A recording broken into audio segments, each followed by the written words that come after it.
My name is Чингиz. I'm from Kyrgyzstan. I'm 35 years old.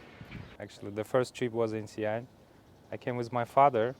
Um, he wanted to introduce me to the terracotta warriors in Xi'an and also see the city because it's such a rich in culture. So my first experience with China was very culturally intense, I would say. Yeah. Currently, I'm managing director of the Eurasian Business Council. My dream is quite simple. I think it's basically to really help accelerate this relationship between China and Eurasian countries. I think the relationship is becoming more important nowadays, especially.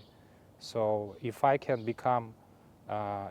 do my job good, if I can provide good service and really solve real problems for companies and for businesses in China and in Eurasia, I guess that I would be happy with that. So yeah, and not only business related, I think it's also cultural related.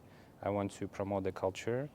I think culture plays a very big part in a relationship between countries. Yeah. I think that Belt and Road Initiative is really one of the centuries type of opportunities for our region, for Central Asia, because it's not just development in the infrastructural projects in the region. It's not just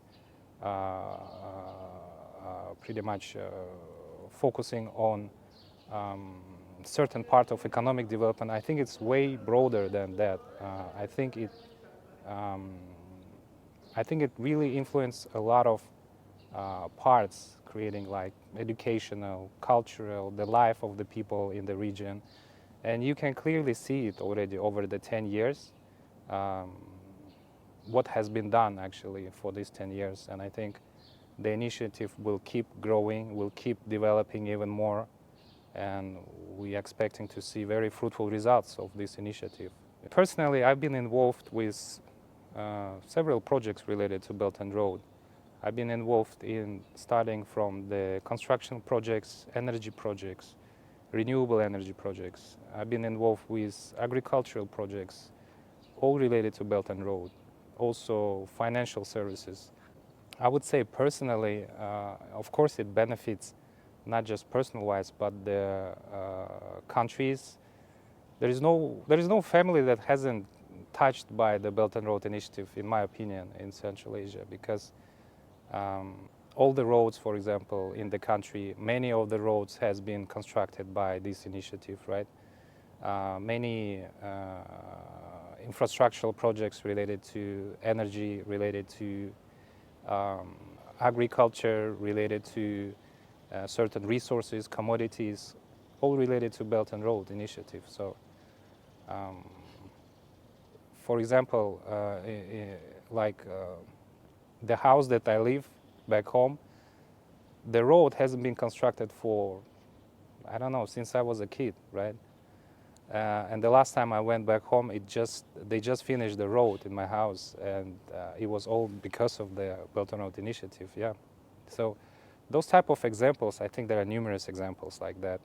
I think we are just at the beginning stage of this initiative. This is just the beginning. I think what we learn over the years and the improvements that's probably going to happen over the years, we will see them very fast.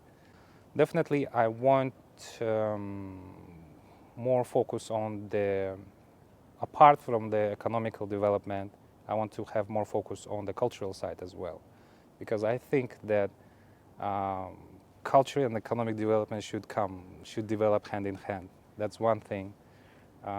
Another thing is definitely educational part.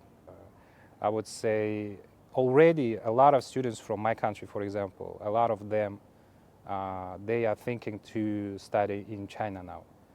If you ask, let's say 10 years ago, would you consider go to China? There's very few would say actually. Now the situation changed in 10 years, that they actually really considering to develop in China, to get the education here, to obtain the knowledge and then come back and really put their education into practice in their own home countries. So that's one thing. More increasing the educational exchange would be very beneficial, I think. Yeah. I hope that we will see more and more students from my country, from Central Asian region, to study in China. I hope that also students from China visit Central Asia, visit Kyrgyzstan, my country.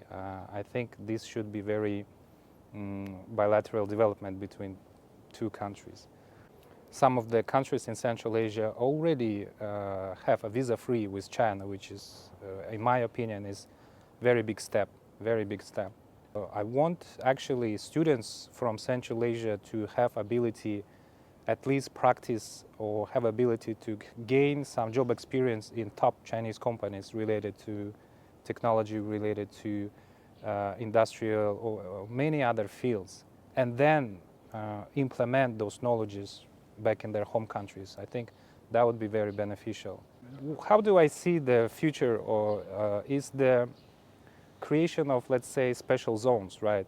Why don't to create a special research and development zones, special educational hubs, not only startup hubs, right, but also have the abilities for mutual exchange between the researchers and actually help for example, my country, other countries in Central Asia to modernize not only their, how to say it, their economy, but also their other parts, like modernize their educational system, the healthcare system, right? Like, I mean, it starts from there, from these basic things. Yeah. I think the numbers are definitely increasing. I think the whole environment, the environment in China is also changing towards such promotion of the people from my country to develop in China, to either start certain type of businesses or work in China, gain experience. But again, I'm promoting towards gaining experience and helping their countries on the return. Yeah, they should also always consider that part.